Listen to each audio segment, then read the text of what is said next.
सोलापूर जिल्ह्यातील माळशिरस तालुक्याच्या नातेपुतेजवळील शेरे पुलावर शुक्रवारी पहाटे भीषण अपघात घडून एका कुटुंबातील तिघांचा मृत्यू झाला तर एक जण गंभीर जखमी झाला।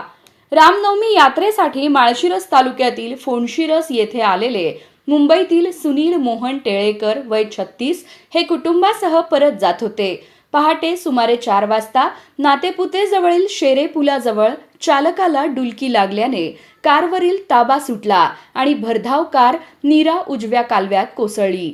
या अपघातात सासरे हनुमंत लक्ष्मण जठार वय 55, सासू मंजुळा हनुमंत जठार वय 49 आणि प्रीती सुनील टेळेकर वय 30 यांचा पाण्यात बुडून मृत्यू झाला।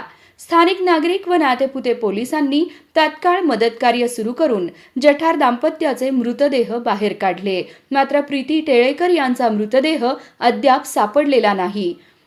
प्रवाहात वाहून गेल्याची शक्यता व्यक्त केली जात आहे। या घटनेत सुनील टेळेकर गंभीर जखमी झाले असून त्यांच्यावर उपचार सुरू आहेत।